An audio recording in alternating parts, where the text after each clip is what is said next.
Você vai fazer essa prova do TSE, que já está com o edital aí na praça, ou então pretende fazer qualquer outra prova de técnico judiciário dos tribunais federais, ou quer fazer provas de nível médio que cobrem matérias de direito, então esse vídeo ele é para você. Eu e o Diego, a gente chamou o professor Leonardo Garcia para ele tratar de artigo 5º da Constituição Federal, mas dos tópicos do artigo 5º que são pertinentes ali ao direito penal e ao processo penal, que são tópicos recorrentes aí nesse tipo de prova, beleza? Então, essa aqui vai ser uma aula gratuita para você, que vai te ajudar tanto no concurso do TSE, quanto também nesses outros concursos que eu falei aqui para você, beleza? Então, fica com a aula do professor Leonardo e boa aula para você.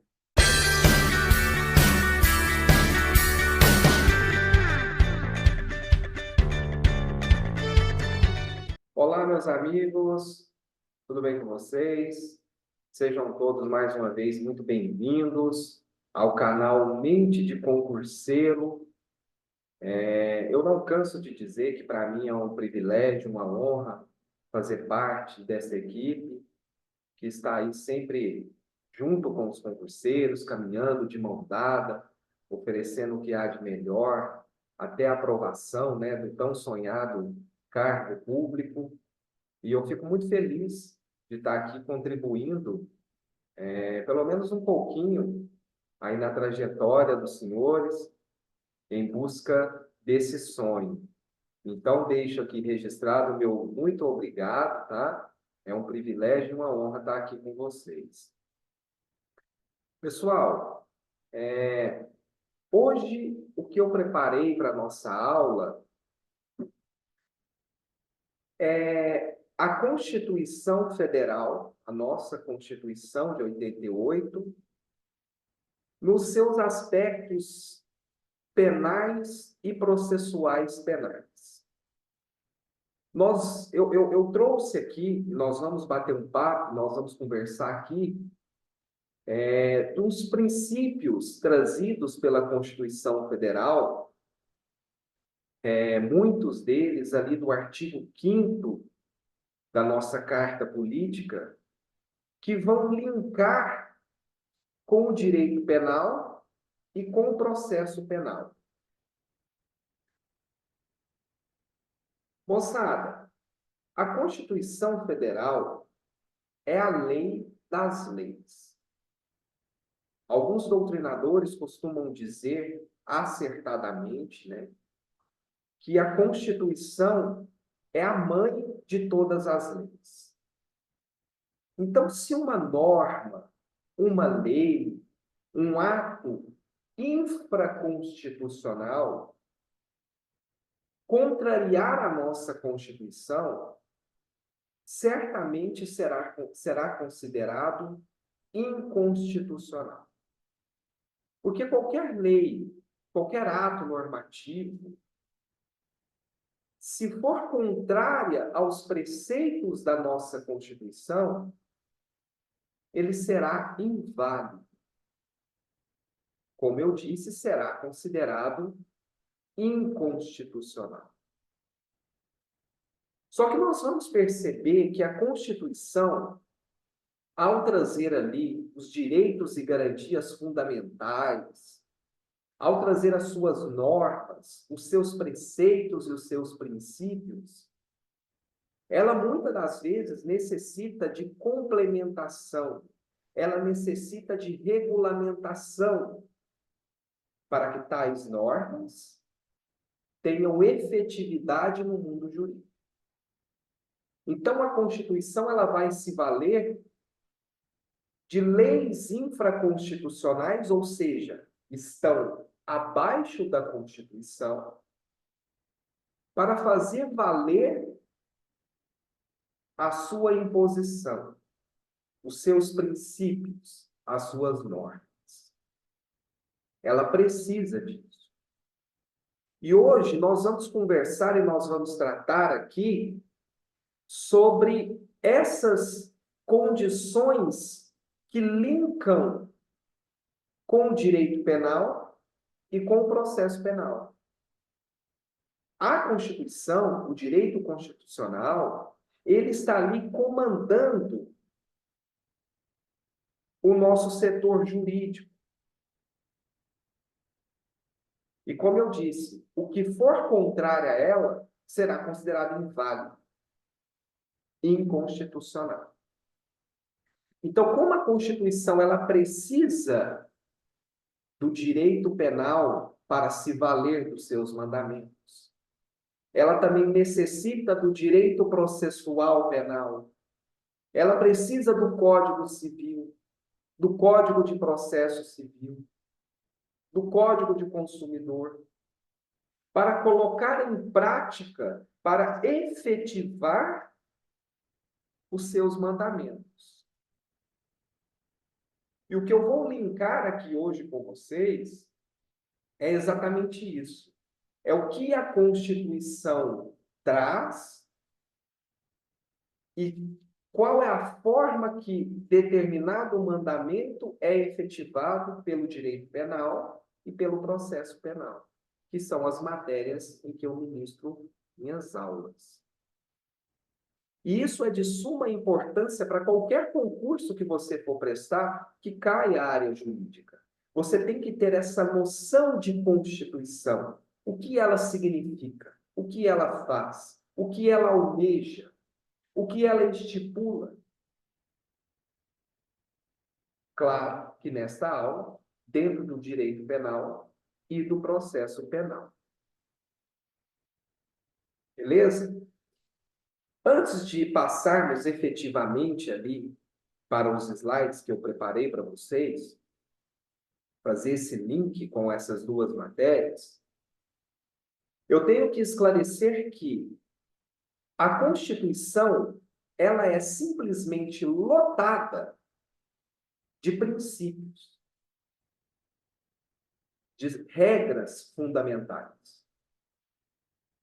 Em determinados momentos da prática jurídica, esses princípios eles podem se conflitar. O que fazemos então, se um princípio conflitar com outro? Quer um exemplo? Lá no artigo 5º, que traz, nós vamos ver isso aqui, o direito à vida. Este direito à vida, ele é simplesmente um direito absoluto ou ele pode ser relativizado? Vocês vão perceber que a melhor doutrina, a doutrina majoritária, vai dizer que nenhum direito previsto na Constituição ou em tratados internacionais será um direito absoluto. Então, significa que todo e qualquer direito, ele pode sim sofrer uma relativização. O direito à vida, por exemplo, para alguns, um dos maiores direitos, uma das maiores garantias, porque sem a vida não faz sentido termos nenhum outro direito. Mas o direito à vida, mesmo ele sendo o maior ou principal, ele sofre relativização. Um exemplo, o Código Penal traz. O Código Penal aduz a legítima defesa, o estado de necessidade, em que um sujeito, valendo-se de legítima defesa ou estado de necessidade, ele pode ceifar a vida de outro para manter a sua vida, para manter a sua integridade, dependendo do caso concreto. E isso é considerado, então, uma excludente de ilicitude. Então, veja, o direito à vida sendo relativizado. No Brasil, é permitido o aborto em algumas circunstâncias previstas lá no Código Penal. No Brasil, é permitido a pena de morte em caso de guerra declarada. Então, entenda, um direito fundamental como a vida pode, então, ser relativizado em determinados casos, seguindo algumas regras, algumas normas, tudo traçado dentro da lei. Então, os princípios constitucionais, eles não são absolutos. Perceberam? Em determinado caso concreto, quando um princípio conflitar com o outro, um terá que ceder. Já em outro caso diferente, aquele princípio que cedeu diante o outro, ele poderá prevalecer. Então, tudo será analisado. Por isso que o direito não é uma ciência exata. É a ciência do tudo depende, né? Há aqueles que digam que a melhor resposta do direito é depende. Depende das circunstâncias. Depende do caso concreto, das análises, da aplicação da lei. Então, eu vou mostrar aqui para vocês, moçada, alguns desses princípios que vão linkar com o direito penal e o processo penal. Eu vou trazer aqui, vamos ver se vai aparecer. Aí, eu acho que deu certo. Alguns slides que eu preparei sobre o tema da nossa aula de hoje. Então, o primeiro diz: a Constituição, é o tema, né, da nossa aula, a Constituição Federal e o Direito Penal. Moçada, artigo 5º da Constituição, e eu convido a todos vocês, isso é uma regra básica na aula de direito, é que estude com a lei aberta. No caso, a Constituição. Abra aí a sua Constituição, acompanhe a leitura, leia a letra fria da Constituição, das leis, para que a sua compreensão seja completa. Então, vamos lá, acompanhe comigo. No artigo 5º da Constituição, no caput, que significa cabeça, ela traz o seguinte: todos são iguais perante a lei, sem distinção de qualquer natureza, garantindo-se aos brasileiros e aos estrangeiros residentes no país a inviolabilidade do direito à vida. Eu estava dizendo, a liberdade, a igualdade, a segurança, a propriedade, nos termos seguintes. E aí o artigo 5º traz aquele monte de incisos. E eu trouxe aqui para vocês alguns incisos que eu acho de suma importância, tanto para as provas de direito constitucional, quanto para as provas de direito penal ou processo penal que você vai enfrentar na sua vida.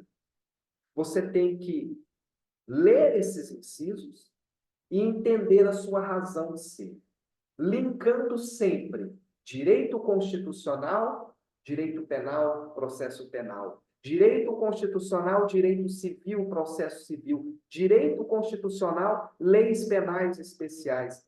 Todas essas leis, elas devem necessariamente estarem embasadas na Constituição, como eu disse, a lei das leis. Então, lá no inciso 3 da Constituição, do artigo 5º, traz o seguinte: ninguém será submetido à tortura, nem a tratamento desumano ou degradante.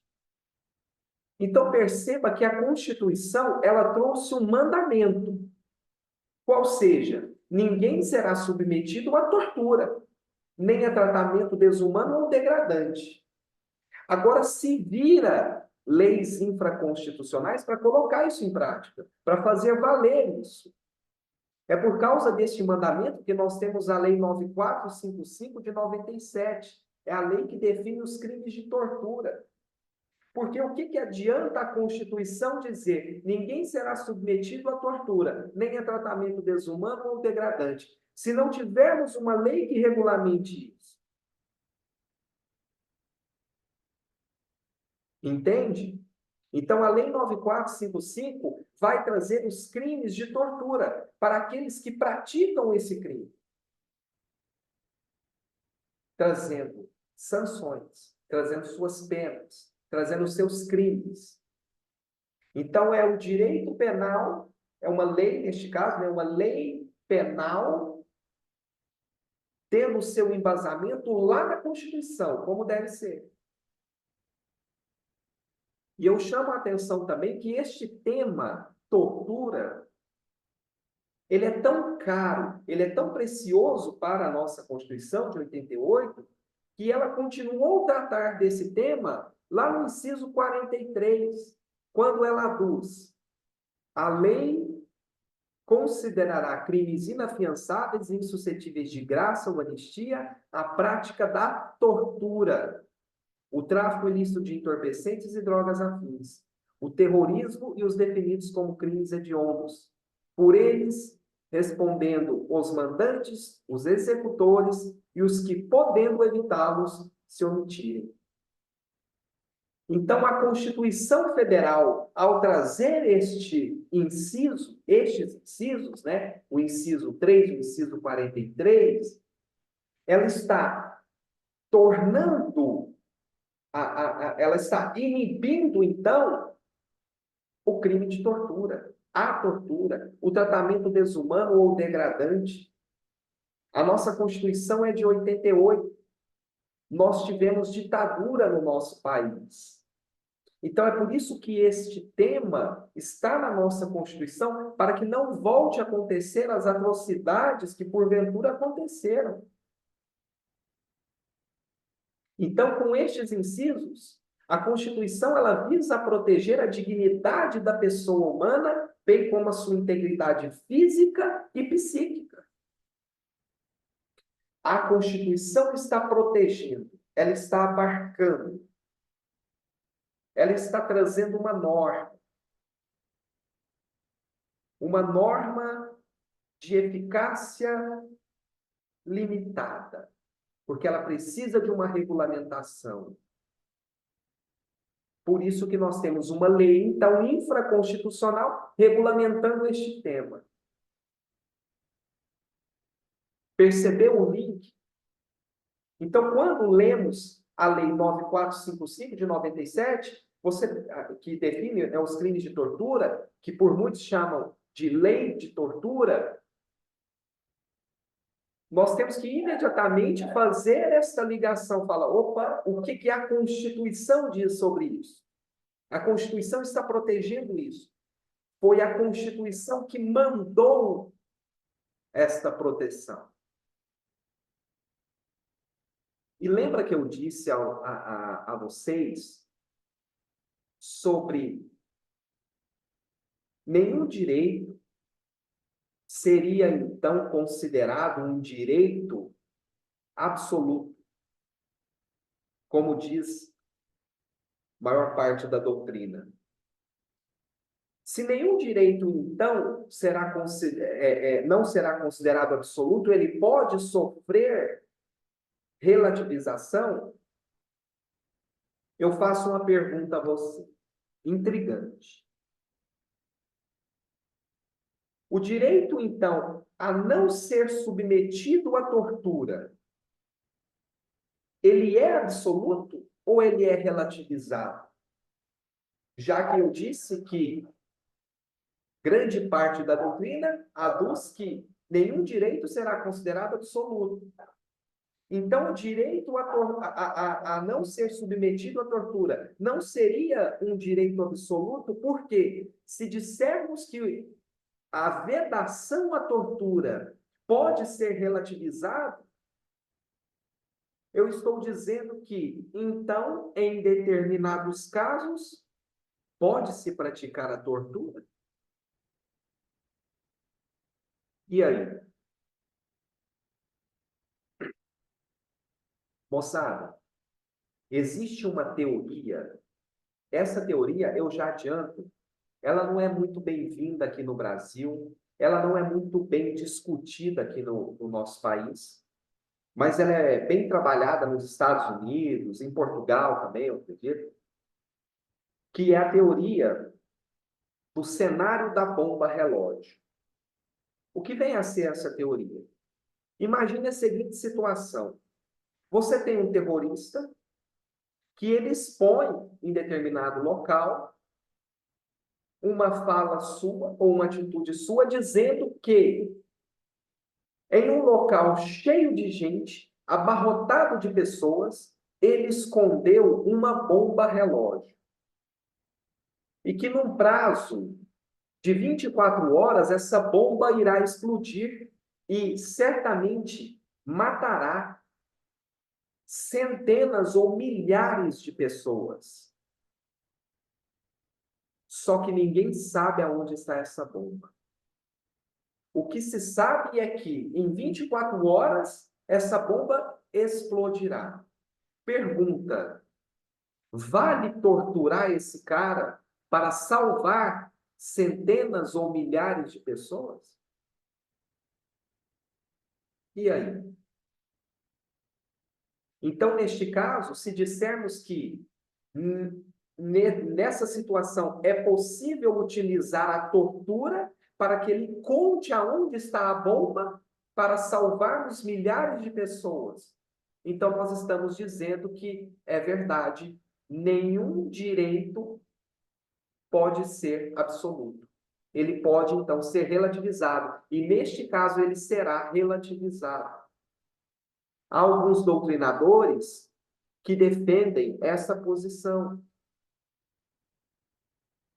Teoria do cenário da bomba relógio, que neste caso, visando proteger centenas e milhares de pessoas, é possível sim utilizar a tortura para descobrir aonde está a bomba. Já outra parte da doutrina vai entender que nem mesmo assim é possível utilizar a tortura. Então, para essa parte da doutrina, a não submissão à tortura seria, então, um direito absoluto. Eu não posso relativizá-lo nem para salvar centenas de milhares de pessoas.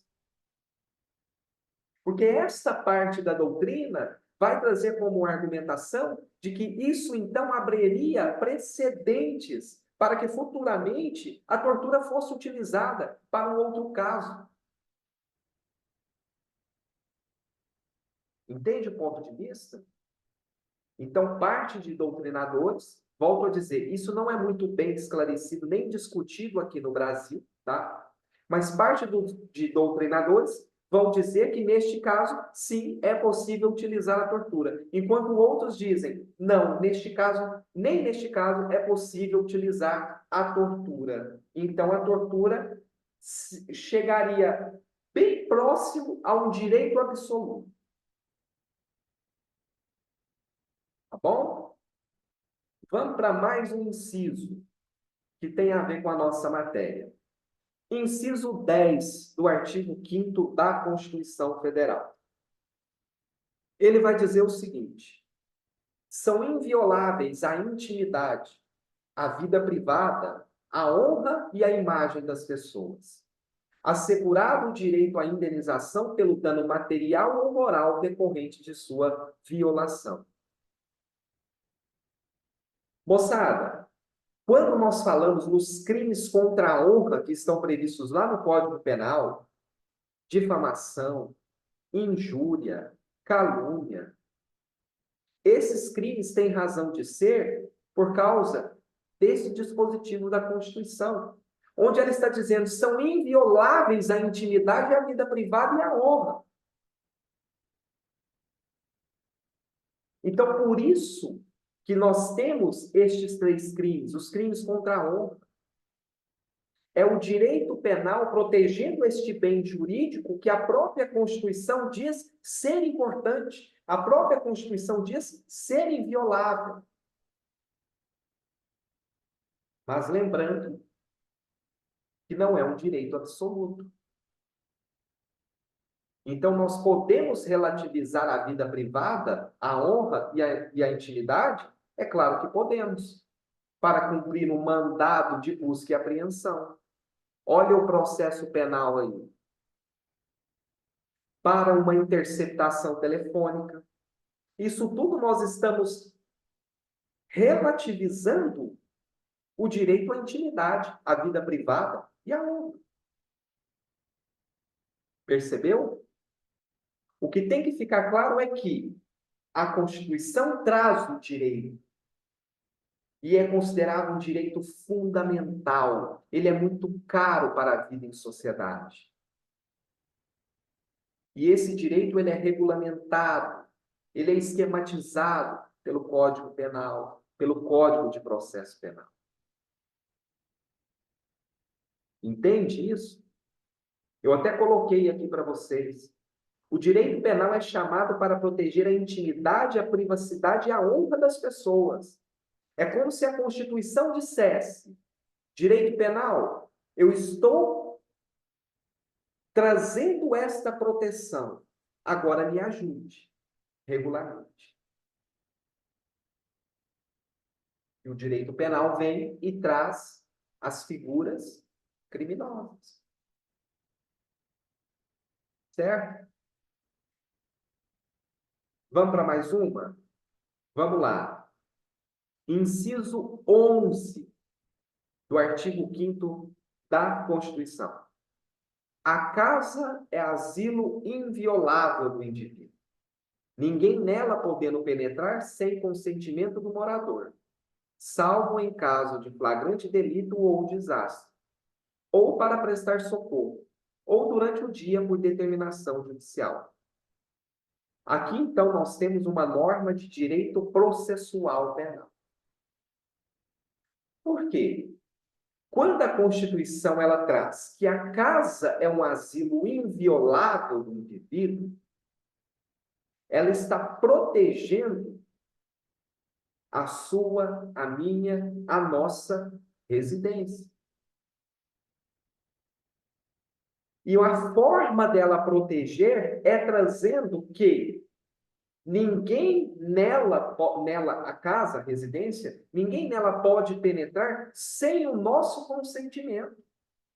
Entra na minha casa quem eu quero, quem eu dou o consentimento.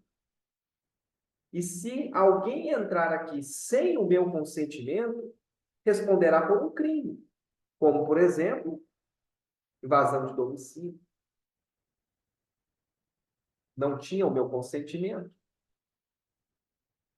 Agora veja, a própria Constituição, olha que legal isso, ela traz hipóteses em que este direito fundamental será relativizado. Neste mesmo inciso, preste atenção, ninguém nela podendo penetrar sem o consentimento do morador, salvo, ou seja, a não ser nessas seguintes hipóteses. Em caso de flagrante delito ou desastre. Se está acontecendo um crime dentro de uma casa, ou se acontecer um desastre, alguém precisa adentrar essa residência para prestar um socorro, para cessar uma prática criminosa, para prestar ajuda. Imagina se tivesse que pedir permissão. Imagina se tivéssemos que pedir permissão para adentrar, arrombar uma porta que seja, porque o único morador de uma residência está lá desmaiado. Mas como que nós vamos ter essa permissão? Se a nossa intenção é entrar para prestar socorro, está acontecendo um desastre, está pegando fogo num prédio, o teto está caindo. Como que nós vamos ter o consentimento para auxiliar? Então, a própria Constituição está dizendo, a casa é asilo inviolável, mas eu mesmo, eu, Constituição aqui, estou trazendo essa relativização. Em caso de flagrante delito, não precisa do consentimento. Para prestar socorro, não precisa. Em caso de desastre, não precisa. E para cumprir determinação judicial através de um mandado expedido por um juiz competente, não precisa de autorização, mas norma de direito processual penal e constitucional tem que ser durante o dia. Norma constitucional.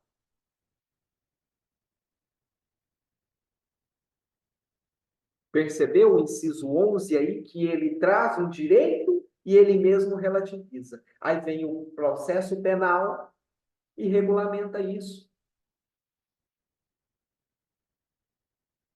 Interessante, né?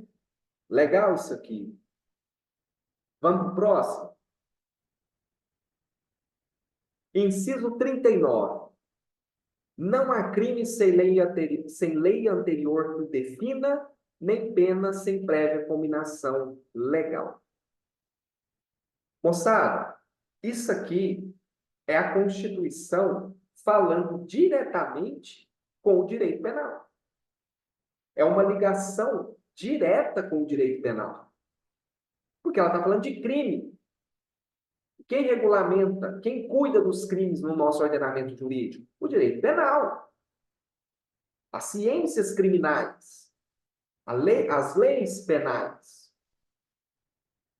Então, aqui é o princípio da legalidade sendo trabalhado na sua essência, na sua base. É a Constituição Federal dizendo: você não pode ser processado, você não pode ser acusado por um crime sem uma lei anterior que vai definir determinada conduta, determinada ação ou omissão, porque nós temos crimes omissivos, sem que esta lei seja anterior, sem que ela defina que esta conduta é considerada criminosa. Então, esse direito, ele é uma garantia fundamental do cidadão. É o Estado protegendo o indivíduo contra ele mesmo, ele Estado. Porque o Estado, ele não pode simplesmente virar para você e dizer assim, sabe aquela conduta que você teve ontem, de furar a fila, por exemplo? Então, aquilo ali agora, eu estou considerando isso como crime. E ontem você furou a fila, então vem cá, passa algema nele, vamos levar para a delegacia porque você está preso. Não, mas espera aí. Agora você entende o inciso 39. Não há crime sem lei anterior. Então, a partir da promulgação, a partir de uma vigência de uma lei, é que começa a valer. Aí, quem praticar aquela conduta determinada pelo direito penal ou por uma lei penal, aí sim estará incorrendo em crime. Então, é a lei que vai dizer o que é crime e o que não é. Por que furar fila não é considerado crime? Porque não tem uma lei dizendo que é crime. Ah, professor, mas então por que nós respeitamos a fila, a minha ordem de chegada? Se não tem nenhuma lei falando que eu devo respeitar? Costume. Costume. Tá bom? Mas para eu ter crime, eu tenho que ter uma lei anterior, definindo a conduta. Esta lei tem que ser certa, esta lei tem que ser escrita, ela tem que ser estrita, determinada. E a pena tem que vir prevista. É por isso que quando lemos os artigos lá do Código Penal, logo embaixo do fato típico, que descreve a conduta criminosa, tem lá a pena de tanto a tanto. Então, mais uma vez, é a Constituição ditando as normas, ditando as regras, como será. É a lei das leis. Tá bom? Vamos mais uma. Inciso 40. Ó, falando em lei penal, isso aqui, qualquer prova que você for fazer, que caia matéria de direito penal, direito constitucional, que é a matéria jurídica, isso aqui você tem que entender. Você não pode fazer uma prova sem entender isso aqui. Inciso 40. A lei penal não retroagirá, salvo para beneficiar o réu. Se houver a vigência de uma lei penal que antes não existia, ou que se tornou mais grave, ou seja, ela existia, mas passou a ser mais grave, esta lei não retroagirá. Ou seja, ela não afetará os sujeitos que praticaram o fato criminoso antes de sua vigência. Moçada, quando determinada conduta passa a ser considerada como crime, o sujeito ele só pode responder por aquilo criminalmente após a vigência da lei. Vamos pegar o exemplo que eu dei no slide passado aqui, da fila, de respeitar fila. Imagine que hoje entre em vigência uma lei dizendo que furar fila é considerado crime. Pena de 1 a 3 anos, detenção. Hoje esta lei entrou em vigor. Situação hipotética, tá bom? Alguém chega para mim e fala assim, professor, agora furar fila é considerado crime? É considerado crime. Anteontem, você furou a fila. Eu tenho filmagem lá da lotérica. Você furando a fila lotérica, né? Ninguém vai em lotérica hoje em dia, né? Vai? Acho que ninguém vai em lotérica hoje em dia, hoje é celular, né? Mas vamos supor que tem uma filmagem de um sujeito furando a fila na lotérica. O exemplo era comigo, mas eu vou mudar. Sou eu não, eu não furo fila, não. Exemplo de penal é sempre ruim, né? Muitas vezes eu estou dando aula com alguns alunos assim, eu falo, imagine que você, os alunos falam, não, professor, eu não. Muda de exemplo aí, fala o Chiquinho lá da esquina, eu não. Mas vamos lá. Imagine que um sujeito, então, anteontem, ele furou a fila. E hoje tá em vigor uma lei penal dizendo que furar a fila é crime. Pergunta, esse sujeito que furou a fila anteontem, ele pode responder criminalmente por isso? Não, ele não pode. Por quê? A lei penal ela não retroagirá. Eu não posso ter um fato aqui, uma lei penal com sua vigência aqui, e ela abarcar esse fato para trás. Ela é daqui para frente. Então, a lei penal ela não vai retroagir. Mas a Constituição diz, salvo para beneficiar o réu. Aí ela vai retroagir lá nos acontecimentos passados. É só a gente inverter o exemplo. Imagine que hoje é considerado crime furar fila. É considerado. O sujeito furou uma fila hoje. Só que amanhã, ou daqui uma semana, daqui um mês, daqui 2 meses, ocorre um fenômeno chamado abolício crimes. Abole-se o crime. Furar fila, esta conduta deixa de ser criminosa. Não é mais crime. Ah, mas o sujeito, quando ele cometeu aquele crime, era considerado crime. E aí? Esta lei que acabou com o crime de furar fila, ela vai retroagir? Ele deixará de responder um processo criminal? Se ele estiver cumprindo pena, sua pena será extinta, ele deixará de cumprir a sua pena? Neste caso, sim. Por quê? É a lei penal mais benéfica para ele retroagindo. É o que a Constituição está dizendo. Salvo para beneficiar o réu. Belezinha? Então, neste caso, a lei penal mais benéfica, ela vai sim retroagir.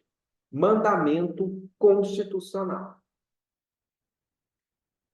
Vamos ver? Inciso 56. São inadmissíveis no processo as provas obtidas por meios ilícitos. Moçada, regrinha constitucional para o processo penal. Quando estamos diante de um processo criminal, nós temos que obter provas para acusar o réu. Temos que obter provas que inocente o réu. Provas. Só que essas provas, elas não podem ser obtidas por meios ilícitos. Exemplo, interceptação telefônica sem autorização judicial. Porque a lei prevê, e a Constituição também prevê, que a interceptação telefônica, como eu estou invadindo, olha o direito fundamental sendo relativizado, eu estou invadindo a intimidade, a vida privada de duas pessoas que estão ali se falando, eu preciso de um mandado judicial expedido por um juiz competente. Se eu não tiver esse mandado, e mesmo assim houver uma interceptação telefônica, essa interceptação telefônica está ilícita. E a Constituição diz que são inadmissíveis no processo as provas obtidas por meios ilícitos. E vem o Código de Processo Penal, lá no seu artigo 157, e diz mais ainda que essas provas obtidas por meios ilícitos, se por um acaso tiverem sido juntadas aos autos, ao processo, elas devem ser desentranhadas, esquecidas, porque foram obtidas de forma ilícita. Olha que interessante, depois você vai ler, lição de casa, você vai ler o artigo 157 do Código de Processo Penal, você vai entender agora, lá no seu parágrafo 1º, o Código de Processo Penal, ele traz uma teoria, a teoria dos frutos da árvore envenenada. Por que essa teoria lá no Código de Processo Penal? Porque a Constituição está trazendo como um direito fundamental, que são inadmissíveis as provas obtidas por meios ilícitos. E o Código de Processo Penal ele vai além. Ele diz o seguinte: a Constituição está protegendo esse direito fundamental. Eu vou resguardar ainda mais esse direito fundamental através da teoria dos frutos da árvore envenenada. O que vem a ser isso? Imagine uma árvore. Se esta árvore estiver envenenada por uma ilicitude, os seus frutos certamente também estarão envenenados. Então, uma prova ilícita que dá ensejo a outras provas, essas outras provas também serão consideradas ilícitas se tiver uma ligação direta. Quer um exemplo? Imagine uma interceptação telefônica de um sujeito que está sendo investigado, um sujeito não, várias pessoas, uma organização criminosa, ela está sendo investigada pelo crime de tráfico de drogas. E resolveram interceptar o telefone de 2, 3 pessoas ali.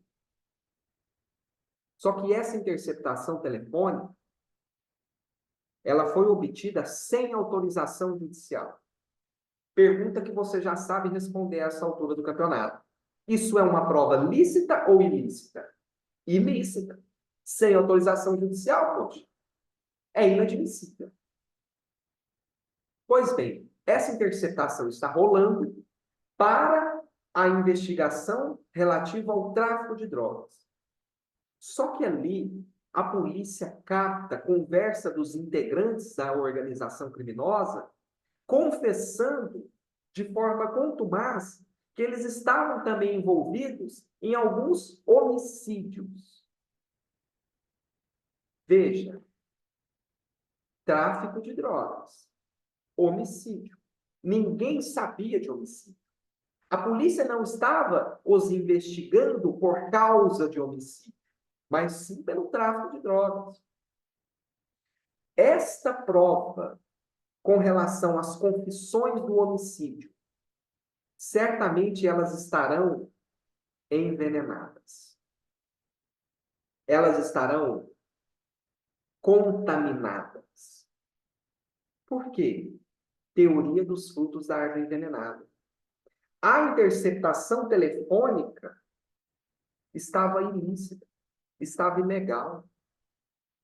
Então, só ficou sabendo destes crimes de homicídio por causa da interceptação telefônica. Só que esta interceptação telefônica, ela é ilícita. Então, aquilo que advém dela, dependente dela diretamente, também estará contaminado. Agora leia o artigo 157, leia o parágrafo 1º, que vai fazer sentido para você. Tá bom? Então, é a Constituição, lá no seu inciso 56, trazendo a inadmissibilidade das provas obtidas por meios ilícitos. Constituição ditando regras para o direito processual penal. Beleza? Moçada, basicamente, é isso que eu queria trazer para vocês hoje. Como eu sempre digo aqui nas minhas aulas, eu sempre passo a lição de casa, né? Para você ler, neste caso a Constituição, eu sempre falo para ler a lei, né? Mas nós estamos falando hoje da Constituição, a lei das leis, a mãe das leis. Então, leia o artigo 5º da Constituição e todos os seus incisos. Ah, professor, é inciso demais. É inciso demais. Meu amigo, minha amiga, é melhor você sofrer agora, e não é sofrimento nada, tá? É até gostoso. Mas é melhor você sofrer agora para você colher os frutos depois. Você não pode ir por uma prova que caia conteúdo jurídico sem ler o artigo 5º da Constituição. Você vai se deparar com os demais incisos lá, que eu não disse aqui, até pela circunstância de tempo também, não dá para a gente tratar de todos, mas vários incisos lá, ao lê-lo, você vai entender de cara. É autoexplicativo. Mas eu fiz questão de trazer esses incisos aqui com mais recorrência, que tem mais ligação com o direito penal e com o processo penal, para ilustrar para vocês este link de processo penal, direito penal e direito constitucional. Tá bom? Eu espero que eu tenha ajudado. Qualquer coisa que precisar é só me contatar. Eu estou à disposição. Mais uma vez, agradeço ao canal Mente de Concurseiro por fazer parte aqui, por sempre estar aqui, né, auxiliando os concurseiros nesta caminhada, que eu sei que é árdua, é pesada, é solitária, mas que o esforço ele será recompensado, não tenha dúvida disso. Tá bom? Moçada, fiquem com Deus, até uma próxima aula, até um próximo encontro, e muita força, foco e fé. Tá bom? Um abraço, tchau, tchau.